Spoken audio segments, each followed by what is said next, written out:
Broadcasting live from Urza's Cave on the plain of Dominaria, this is Tap Tap Concede. Welcome, everybody, to Tap Tap Concede. My name is Graham. Joining me is Nelson. Hey, I'm here. And Wheeler. I think it's on the plain of Urzus.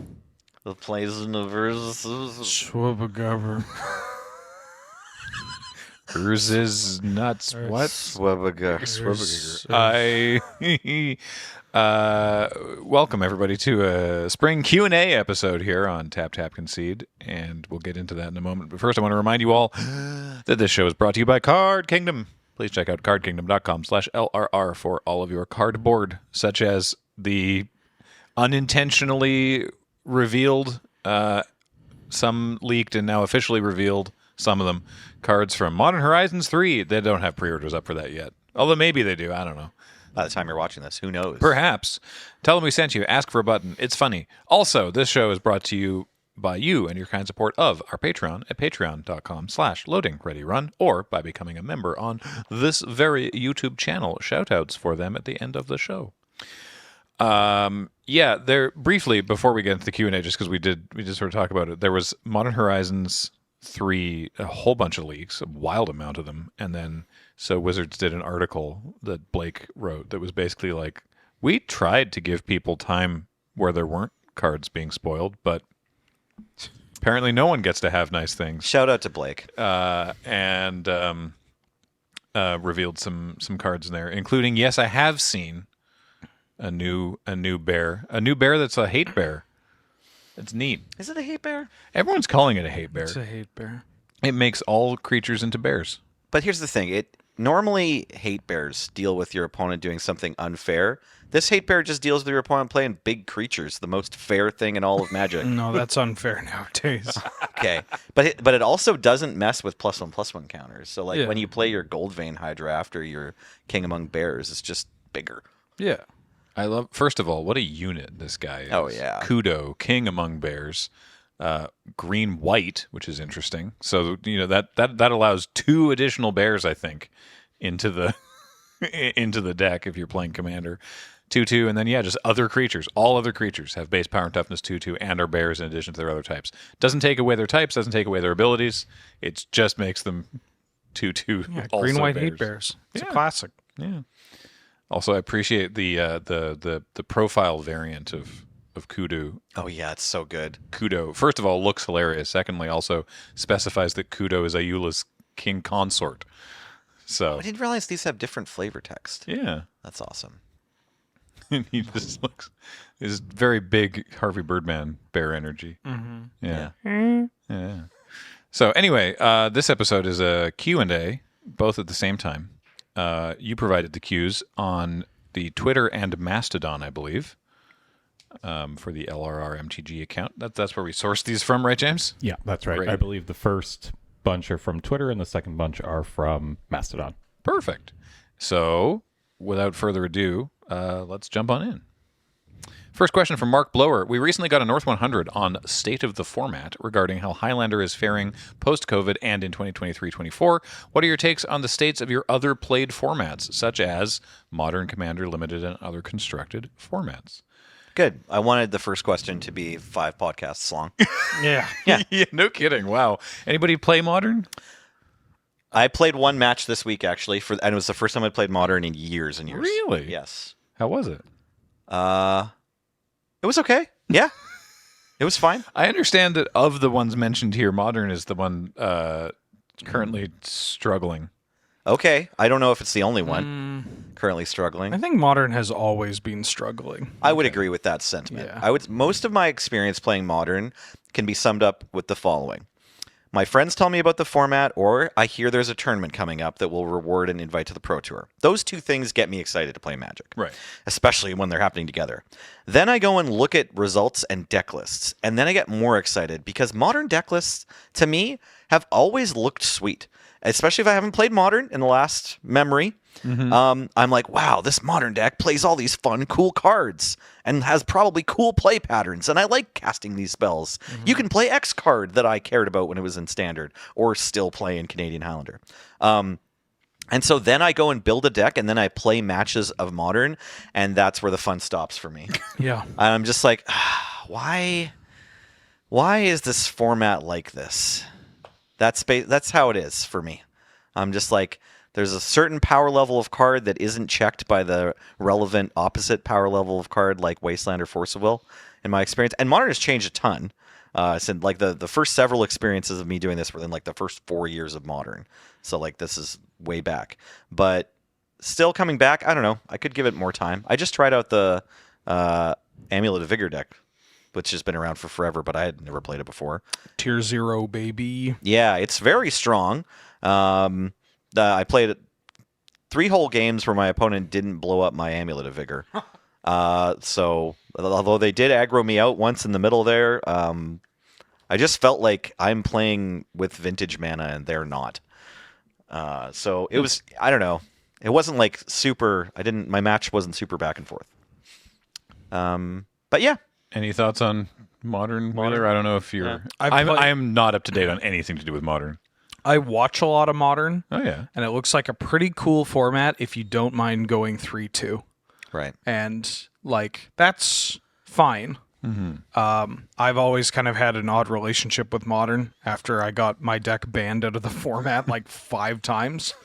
And it's always been this format to me where it's like really good for convincing people that they can do whatever they want in the format and buying the cards. Like it's a great hucksters format. Perfect for content creation. Terrible if you want to enjoy playing Magic the Gathering, specifically if you want to do so trying to qualify for an event, like a Pro Tour or win like a GP or whatever. You think Modern Horizons 3 is going to save it? I think it's going to change it pretty drastically. Modern Horizons 2 already did a pretty seismic shakeup. As cynical as I am towards a lot of the decisions out of Wizards of the Coast, I do believe that they actually listen to feedback and may make changes surrounding that. And there was quite a bit of feedback after MH2, and hopefully MH3 kind of builds upon that. I got to say, from the spoilers, from the officially revealed cards from Modern Horizon 3, I'm getting much more of a, like, the first 2 Modern Horizons were already like very kind of in jokey, like, oh neat, that's this thing with this thing, or it's like, oh, what a cool reference to this. This one even more so seems like it's like Future Sight 2. Like it seems like there's a lot of like, hey, what if we did this and this? What a weird idea. And that's kind of fun. Yeah. There are certain things where it's doing it for the sake of doing it. Yeah. And I can't believe I'm at this point in my Magic the Gathering career, but I think I'm kind of tired of that. Yeah, it's a little masturbatory, which some of that as a treat, great. You're not going to get hairy palms after that. But if you do it for the entirety of a set and it's just like, oh, that's a callback to this, or this is peanut butter and jelly. That's cool. Right.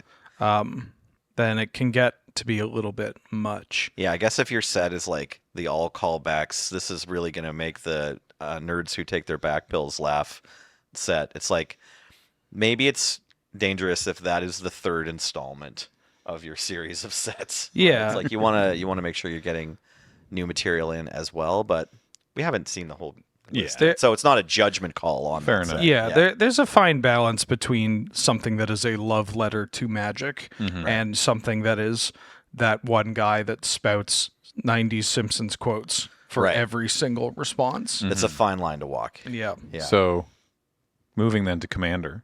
Okay. Okay. Boy, do I have Commander takes. Uh-huh. Yeah. All right, get ready. All right. The format's good.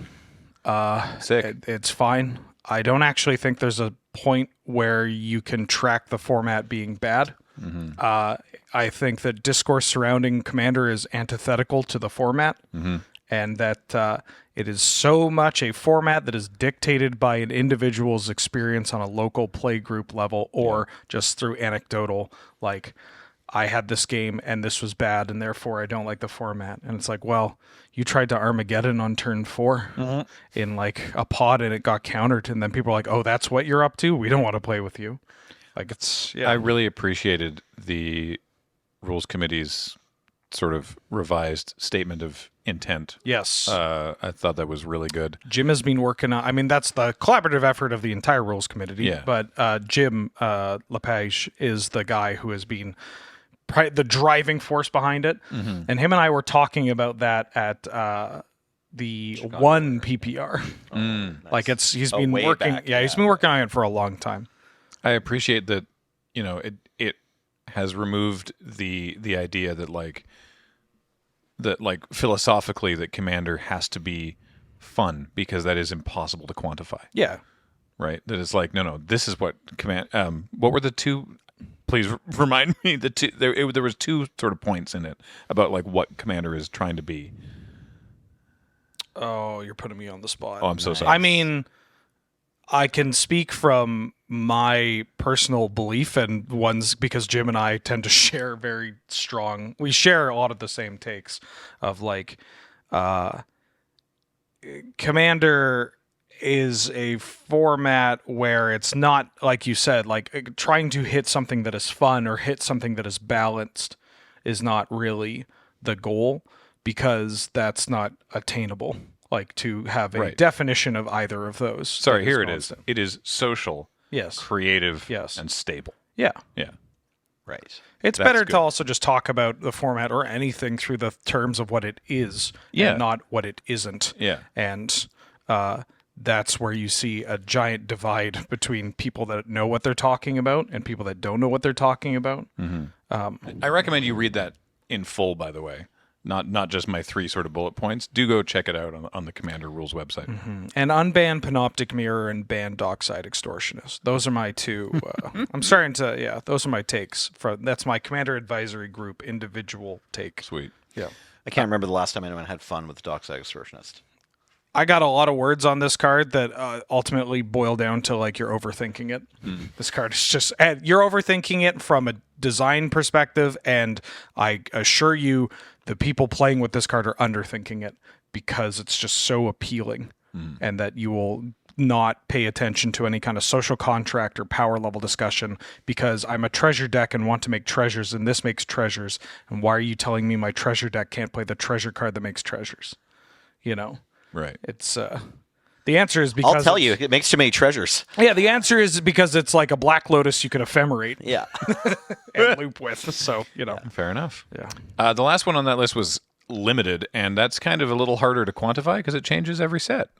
For right now, Thunder Junction, I actually think is pretty sweet. I could do like the last 3. I don't know.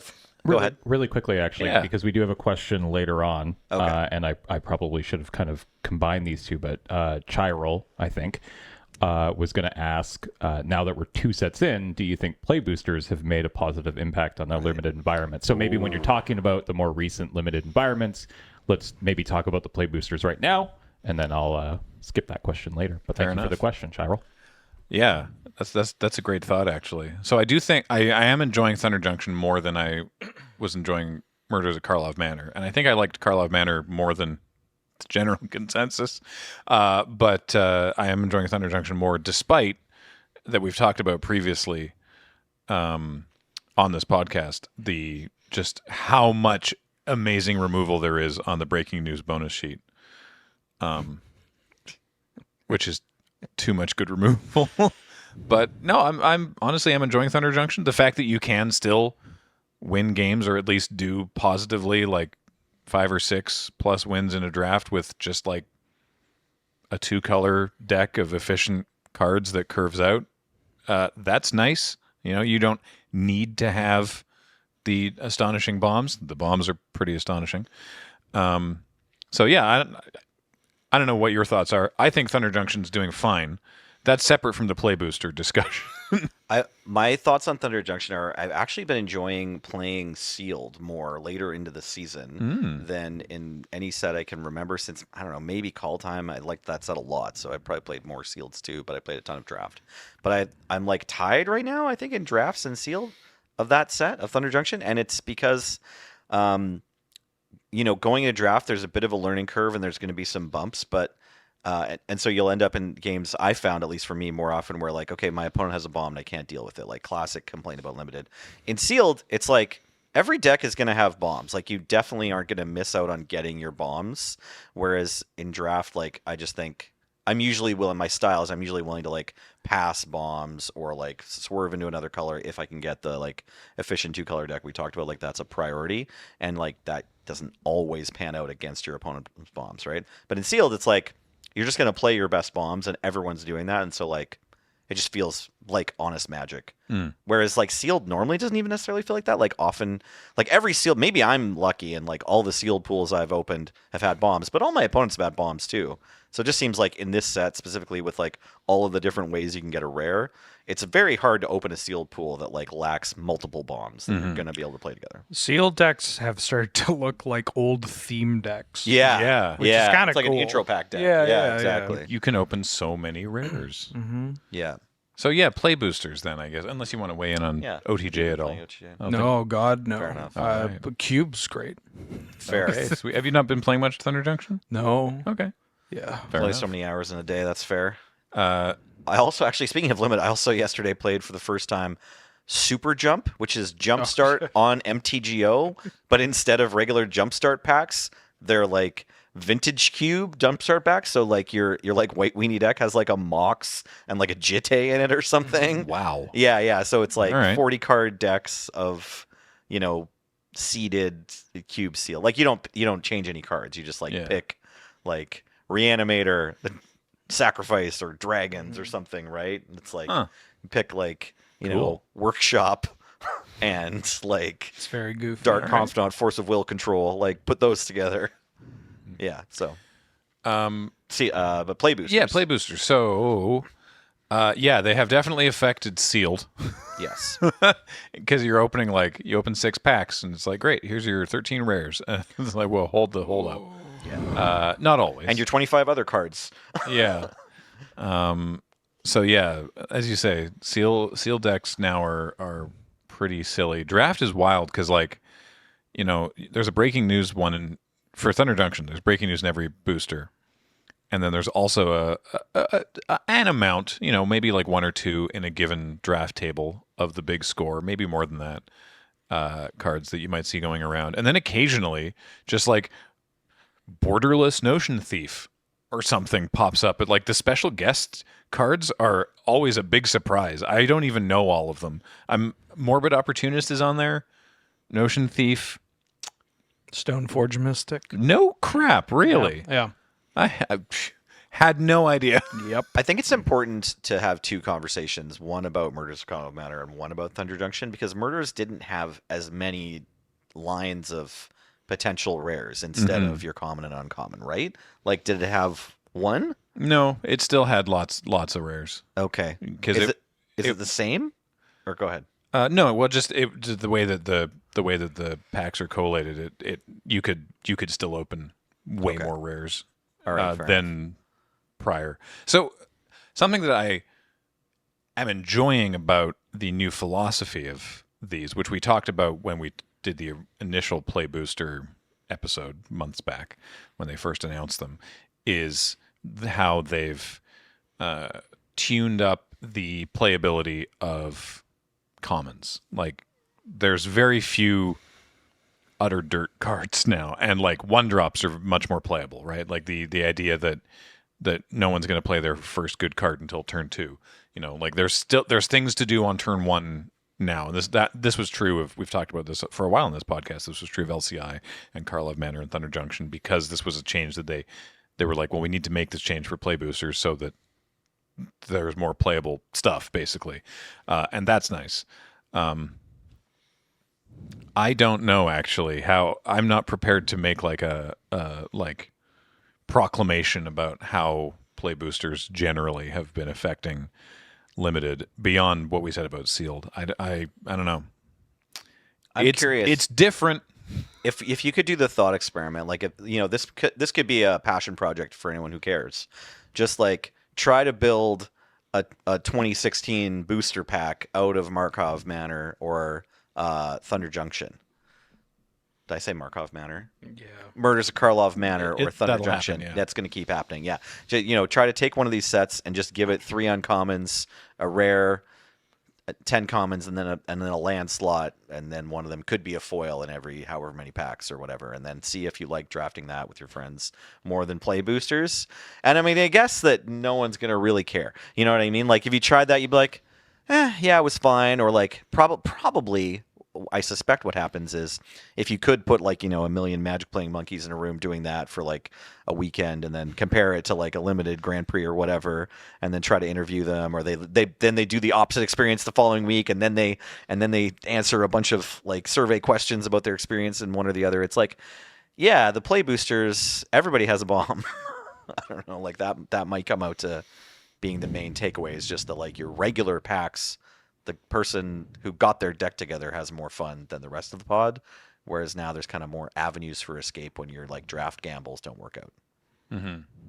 That's my impression of play boosters in limited. Any thoughts on play boosters? I don't really play limited. Unless there's a Black Lotus.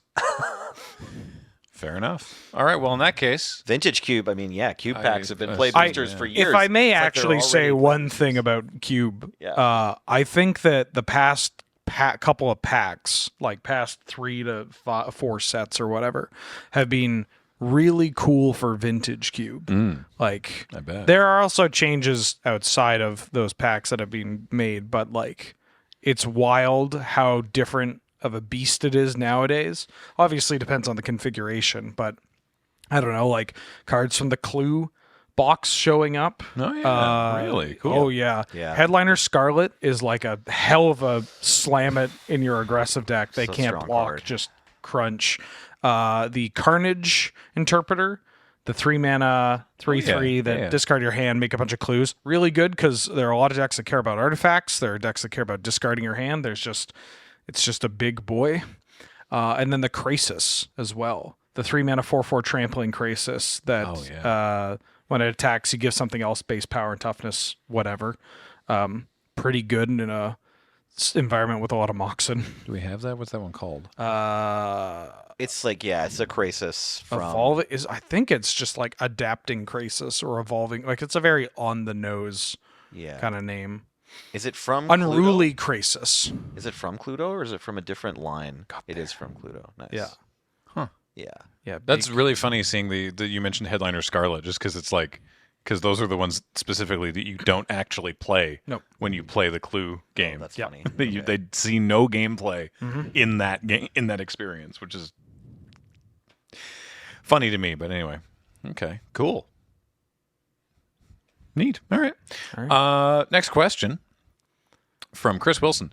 Leaving aside tournaments for big prizes, for your pack one, pick one, and draft, you see a wild build-around mythic next to a premier uncommon in the format. Are you more likely to take the good uncommon and set up for a solid archetype, or say, F it, we ball, and chase the mythic dream? I'm okay. As you said, leaving aside tournaments for big prizes, I'm always in for F it, we ball, build around this mythic. Always. For me, it depends if I'm the drafter on camera or not.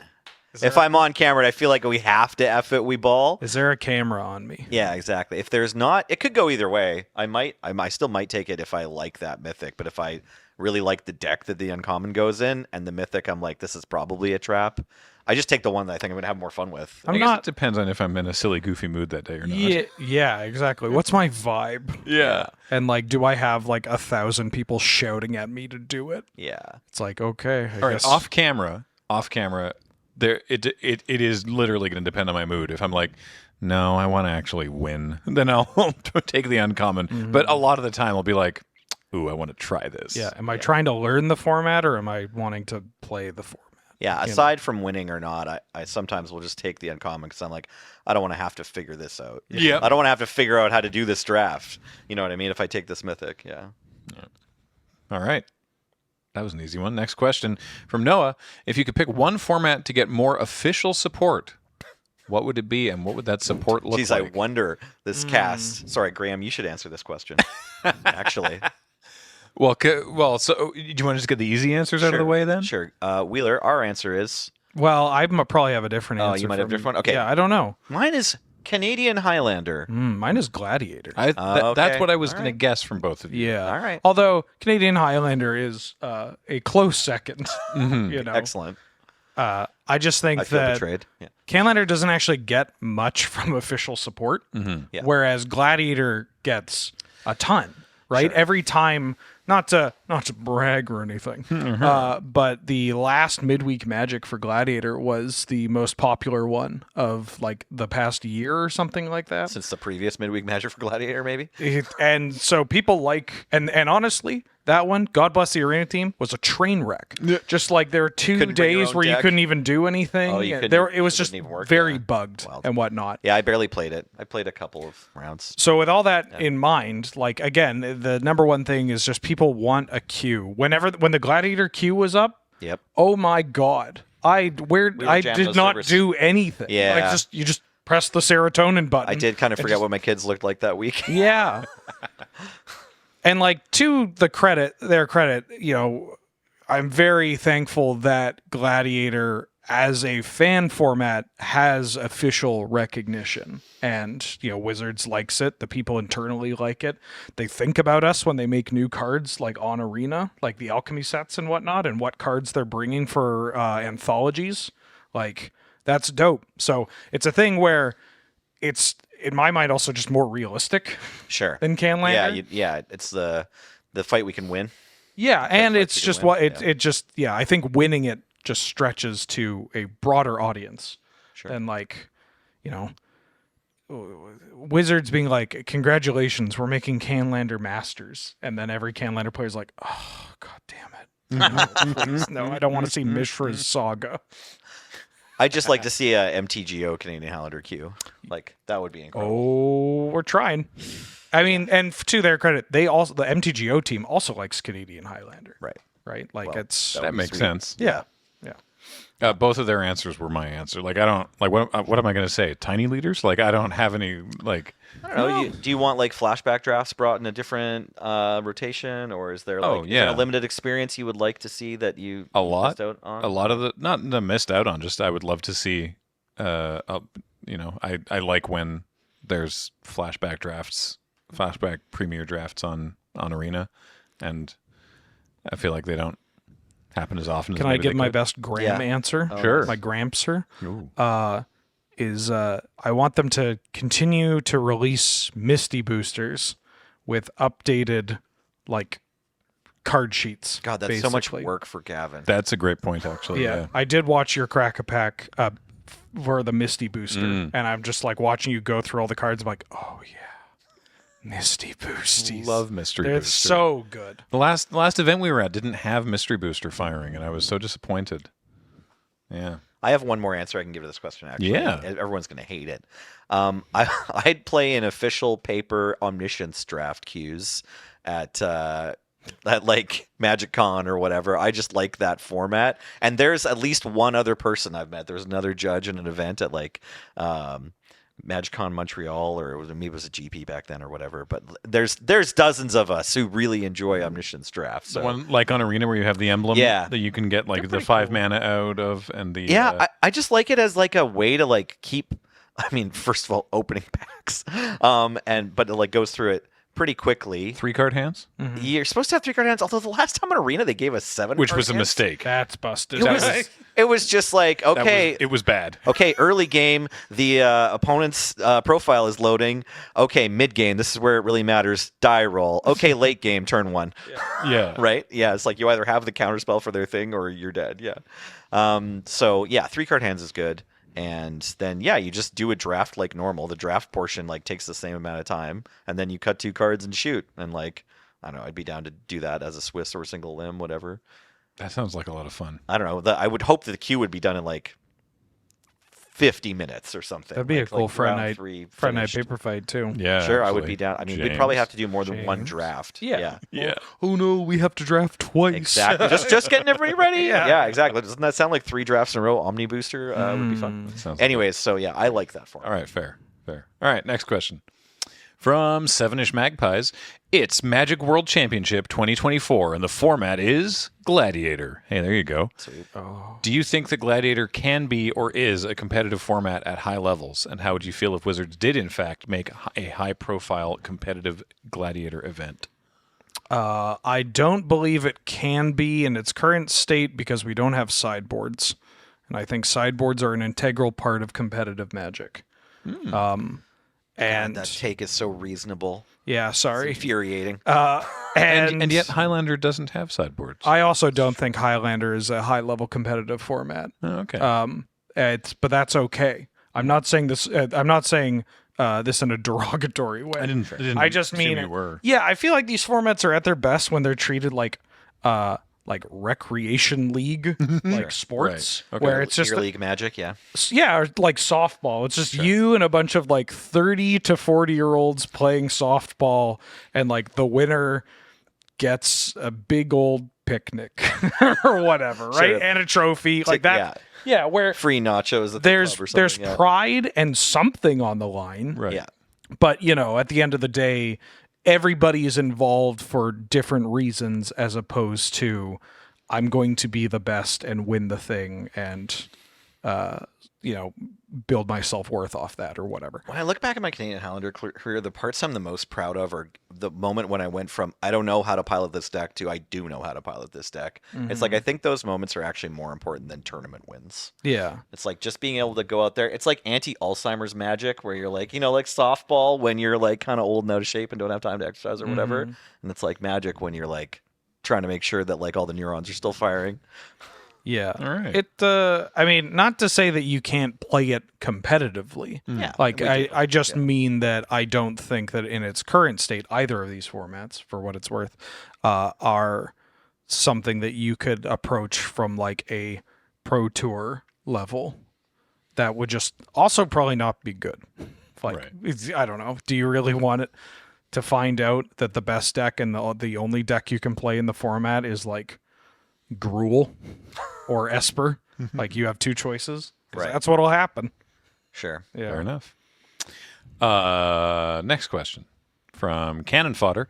I'd like to hear thoughts about this unsung powerhouse of a commander. Can this single card completely invalidate the... What? What card? Is there...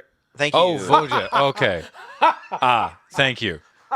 This unsung powerhouse of a commander, can this single card completely invalidate the entire format? EDH dead after this printing? Question mark. I get it now. I didn't understand the joke until then. It's Voja, Jaws of the Conclave. Yeah. So if you're not on social media, everyone was whining about this, and there was discourse. Yeah. I mean, there can't be discourse. It's about Commander. Sure. Yeah, exactly. None of this matters. Yeah. There were various tweets if you're not on. First, there was a bunch saying, this is unbeatable. Why do people print this? Then there were a bunch making fun of those people. This card is kind of a funny capture of Nothing substantive to argue about that week. No. Pretty much. Yeah. It's kind of a funny glimpse at like how your average Commander player plays Magic, because a lot of these people do not. This is going to sound very like boomer and like gatekeepy, but I mean this just like they play Commander, not Magic the Gathering, Right. which is just a very different set of like grasps on core concepts that have been warped around the fact that you draw extra cards, have extra cards in hand at all times, more life, a whole bunch of things. The fundamental evaluations are different. Yes, yeah. It's not a bad thing. It's just a different thing. And it makes sense given how popular Commander is. And so you look at a card like this and you see Ward 3 and you're just like, oh, this is unkillable. How would I ever get rid of this? I'm not paying 4 mana just to Swords to Plowshare this card. When the answer is like, or sorry, when you hear that, your response should be like, but why? Like, I mean, yeah, they might just get to play it again next turn or whatever, but you're trading up still. You're invalidating their play. You're getting rid of this threat. Heck, you don't even need to do it immediately. Or you wrath the board. But then wrathing the board is a thing that enters into the social contract, which is also not a thing that comes up in real 1v1 Magic outside of, don't slow roll and be a dickhead. But that also just kind of runs into, tournament rules of good sportsmanship and whatnot. I mean, this is something that we've encountered for years. I mean, we've been engaging in Magic discourse online for like a decade now, and even before Commander reaching its current dizzy heights of popularity, it was an issue when I know that like one of us, like Alex would be looking at a spoiled card and be looking at it from a Highlander perspective and be like, "Wow, this is awesome." And then someone who's looking at it for modern would be like, "What are you talking about? This card is dog crap." Yep. And it's like, because they haven't said for Highlander this is great, and then like, well, for modern it's bad. It was just like, wow, this card's great. No, this card's bad. And getting at loggerheads, and that happened and still does all the time. Yeah. Yeah. It's sometimes when people freak out about cards, I have to double check. Like, is this a commander player? Are they a modern player? Or are they a limited player? Like, what are we talking about here? If it's a commander player, again, this just enters to a big conversation of like, clearly this card is not broken. Like, it is just a big idiot that does some powerful things, It's good. but requires, additional setup for it to really pop off. But at the end of the day, it's a big idiot that basically every color has ways of dealing with this card, like kind of efficiently at times, or at least trading in a mana positive fashion. 3 colors near commander is not an irrelevant hurdle either. Well, in Commander, they made it an irrelevant hurdle, which is its own. Fair Like enough. if you build a 3 color Commander deck with like optimal mana, Right. it's over. pretty optimal. It's so messed up. The mana's pretty good. Fair Yeah, enough. nice turns battle bond lands. Fair Yeah. enough. Yeah, All right. absolutely. Well, anyway, yeah, it's a wolf. it's not going to be the end of commander. Yeah. no. Next, from Pat Bear. Are any of you still buying secret layers? Yeah. Yeah. Pat. Yeah, we're still buying Yeah. circulars sometimes. No. You? Yeah. No. No. Have you ever? I don't know if you haven't been a fan, hey? I thought you bought one. I got the Livia Prima one as a prize Nice. Oh, okay. No, I'm because it still. has a chroma and I've bought like Olivia. 5. I'm When they made the Princess Bride ones, I was like, yeah, okay. I'm that sucker, Have you bought and I know a that. bunch? Yeah. Oh, I've okay. bought a You got lot. stack. All right. Yeah. All right. I'm not here for. I'm not going to be buying the Hatsune Miku one. It's Yeah, I just can also not pass on my that. not my jam. Did you see that they also just revealed like an April Fool's secret lair? the Comic Sans one. Yeah, that's with like mocking case. Mm-hmm. But they're like definitely meant to release this last month. Whoops. Or whatever. Actually, yeah. That's funny. Like I bought the Fallout ones. I'll say this: I don't like their change. I know why they did it, or I understand their stated reasons for changing how they fulfill them, which is that when they did the first couple, when they first introduced Secret Lair, it was like a limited run, and it was only available for like a day, and that was ass. And then they changed it to a print on demand thing, where it's basically like, the orders are open for this period of time, and then when the order period is closed, then we'll make as many as were ordered.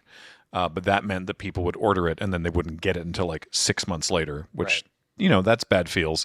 But now they've changed it back to the previous thing, where it's like, it's available for like several weeks, but the day that it opens, a bunch of stuff sells out because, Bots and yeah. Right. So Gross. that's luckily for me. The ones that for the Fallout ones, the ones that sold out were all the foils because they're more valuable in air quotes, and I was able to just be like, great, because I never buy foil secret. I etched foils maybe, but I never buy foil secret layers anyway. So I just am like, great, I'll get the cheaper ones that are still available. So that was cool, I guess. But yeah, I still buy secret layers, which I guess I wouldn't feel as weird about if I played more Magic with my own cards. yeah. I distinctly recall the chit chaff going through your cards. Oh, yeah. And being like, hey, Graham, Yeah. You there are gonna all open these these secret unopened layers? secret layers. Yeah. Well, I have them properly like filed and sleeved now, which is nice. But I when we did that one Commander night, the Mono White night, where I like put a deck together and was like, oh, I actually have a bunch of these. Great. And I was able to like use my fancy looking cards, and I really enjoyed that. But that just doesn't come up that often.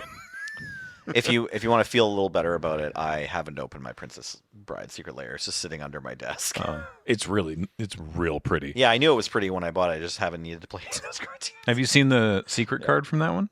No, I haven't opened it up yet. I don't even know what it is. It's Yeah. a copy of Command Tower, Okay. and it's like a cross section of Prince Humperdinck's castle. Oh, cool. Okay. With like all the little. It's basically it's the last act of the movie Right. with everyone doing their thing in the different rooms all over the castle. It's pretty cool. I might just put that secret layer in a frame behind my desk or something. It's real nice.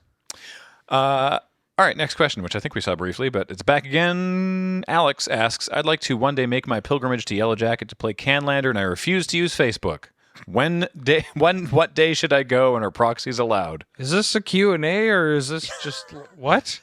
Hey, thanks for calling Yellow Jacket. It's Nelson. Yeah. We play Highlander on Mondays at 6:15 p.m., but you can show up, up to an hour earlier, and sometimes we get free open games to jam, and you can call in advance if you're going to be late.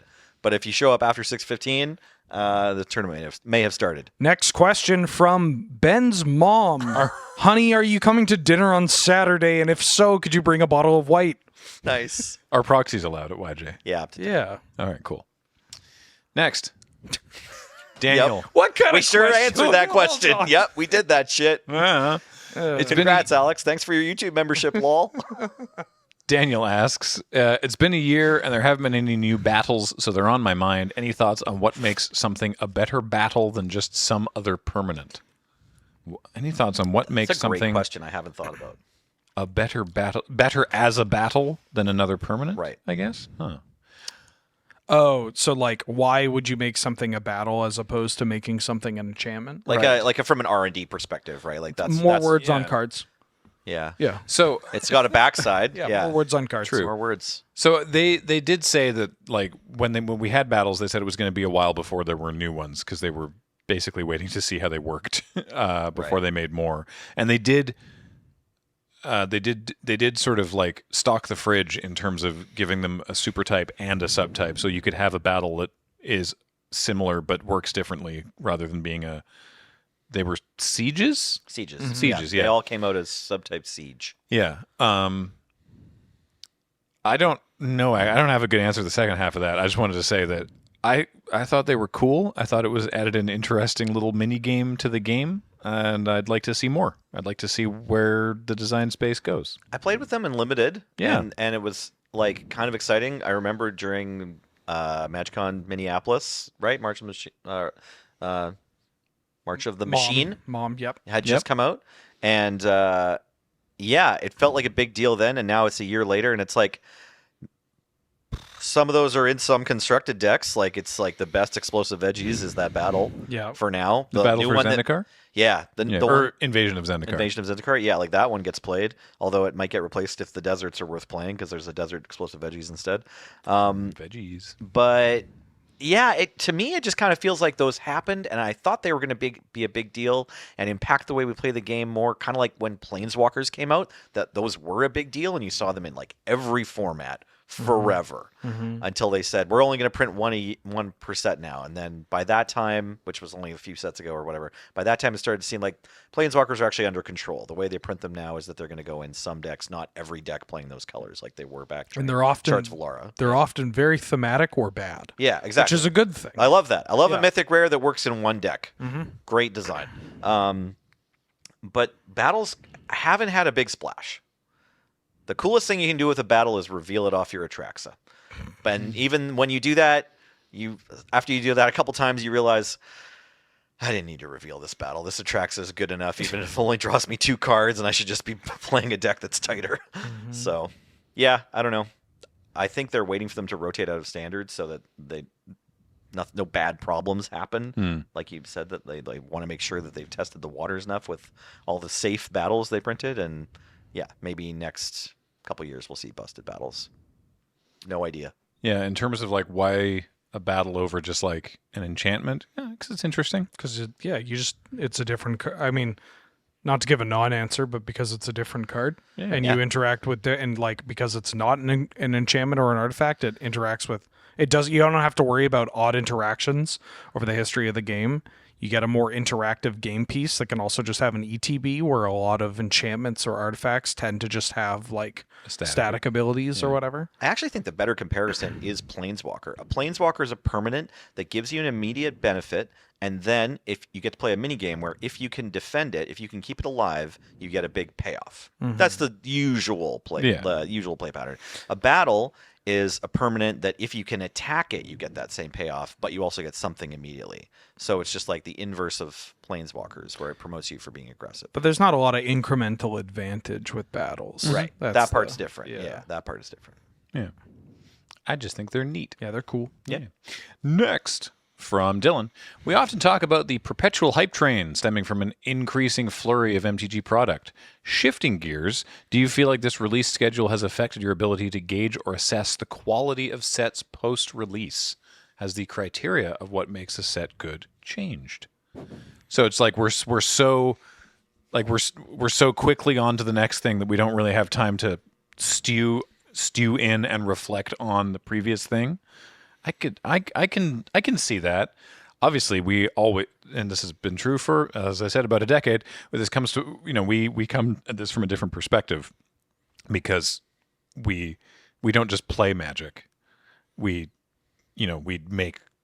so involved in making stuff about Magic that we are by our nature, or by the nature of that, we're looking even further ahead more quickly than other things. Like we're being like, I can't remember when we recorded the Thunder Junction episode of Elder Dragon Social Club, but it was like, before the decks had even been spoiled, right? So we're like, we're on like a Different schedule entirely. Yeah. My temporal relationship to Magic the Gathering releases is demolished. Yeah, it's real Nothing- skewed. Nothing means anything. That's true. Yeah, it is harder to think of like what was happening in your life for the sets that have come out since you started making content full time, right?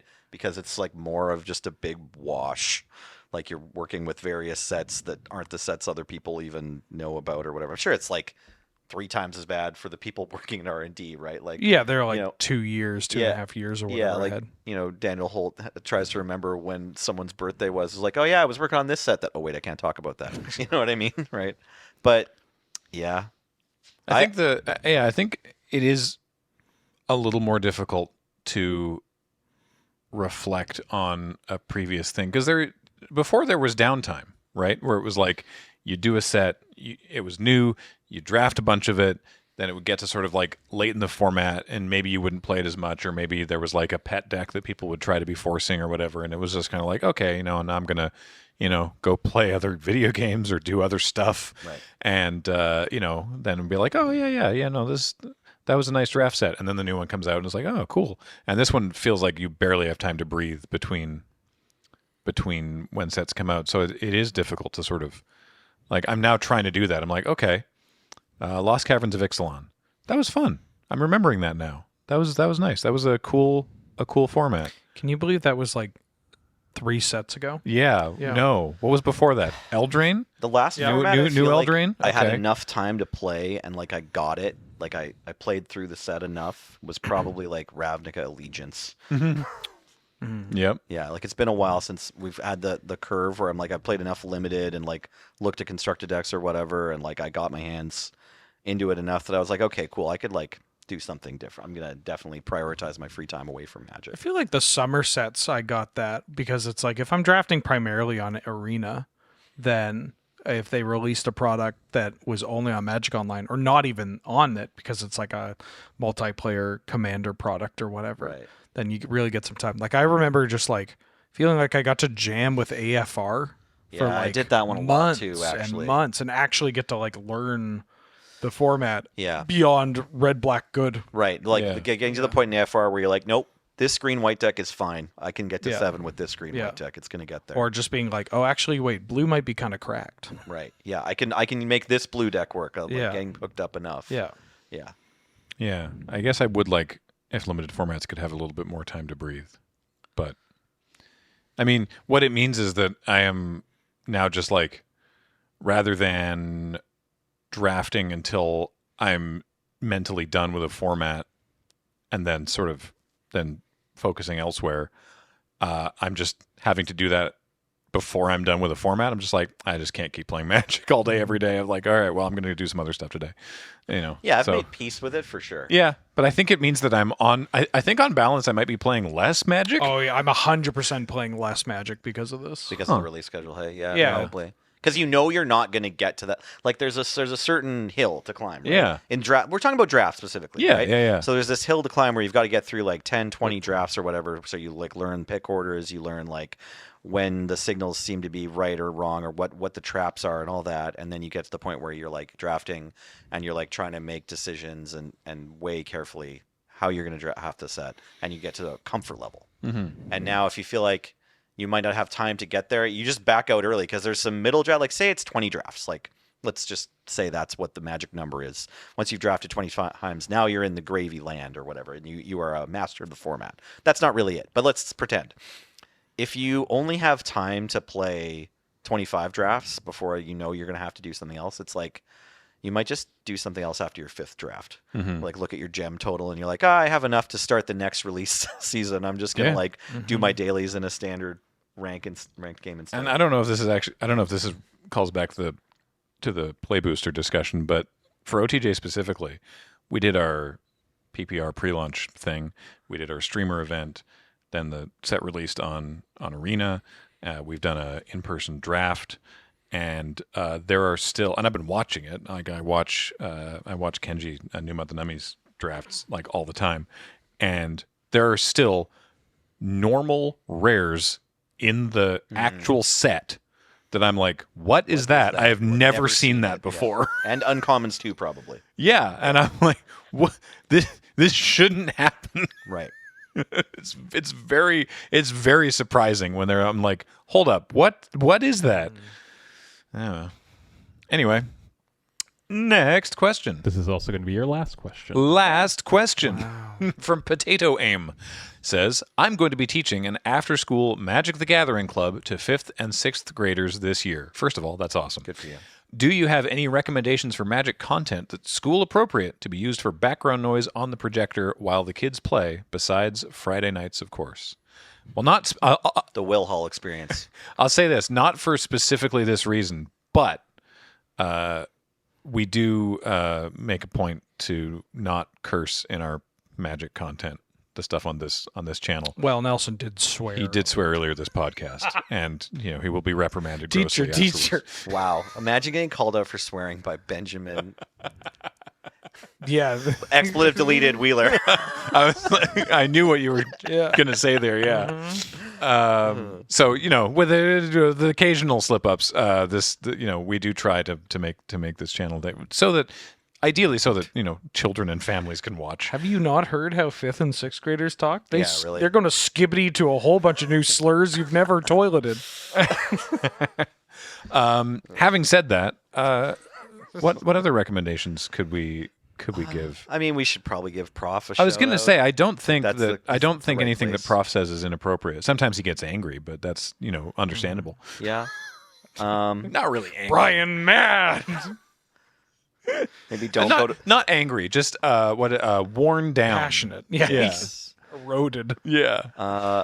What about, I don't know if they're clean, but I want to give shout outs to like Commander at Home or EH Hijinks. I don't know if either of them might be clean sites. Sensors. Yeah, they use sensors. Okay, well, there we go. There's something at least. Okay.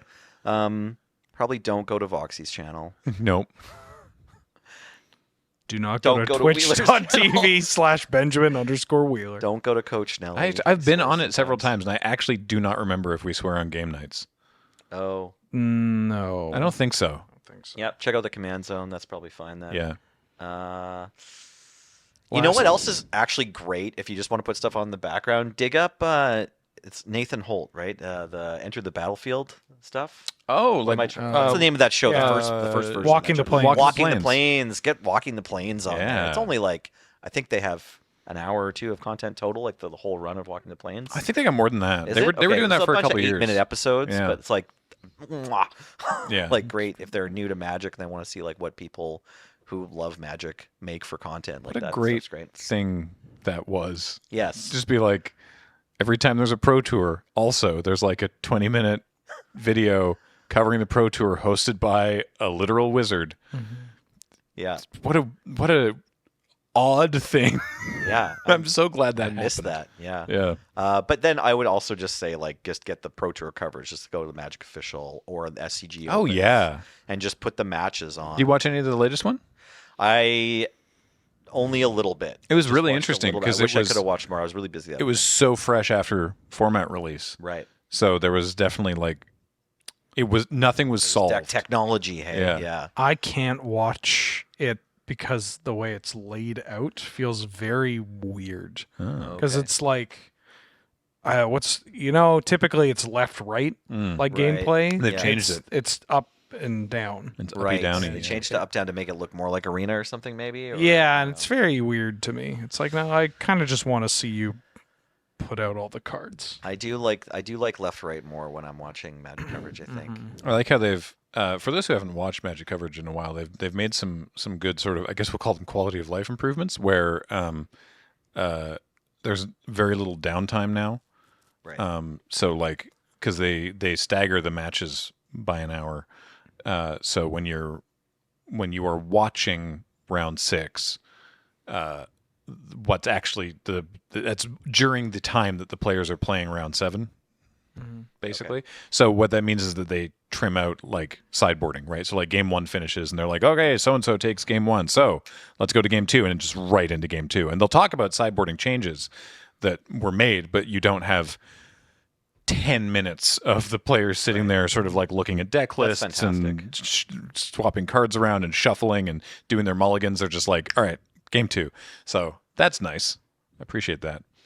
Because I remember from like the OG coverage, there was lots of downtime. Oh yeah, all the coverage team, they're all well versed in filling and joking around Yeah. and being fun on I don't camera. know what you're talking about. I loved hearing about restaurants that BDM went to. I mean, unironically, yes. Yes, Yeah, like yeah, they are good but- at it, but not Just having to make hearing them an do it is anecdote great. of like a Spanish pro accidentally knocking over a water glass and just being like, oh yeah, this is the good stuff. I wonder if they're bringing an ancient grudge. This is the vault. Yeah. Oh boy. All right, cool. Hopefully that answered that question, and indeed all of those questions. And I'm sorry if we did not get to your questions, but thank you for everyone who asked them. What's up?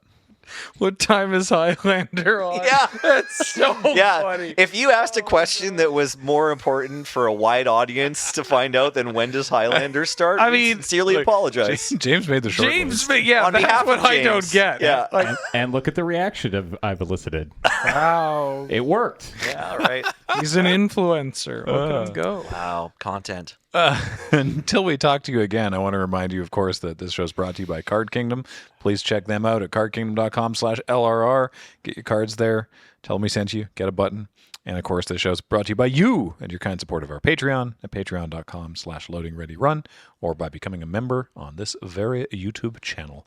Thank you so much. Until next time, I've been Graham, joined by Nelson Yo, and Wheeler. 6:15 p.m. and like 10 proxies or something. 10 proxies. I don't know. Yep. James has been on tech. And that's Monday night. Monday Mondays. night, yeah. Every Monday And of the the last year. Monday is a double up, so it costs twice as much, but all the prizes are doubled, and honestly, it's pretty cool. Cool. I We're open appreciate it. every day except Christmas. And we will talk to you next time. Bye, everybody.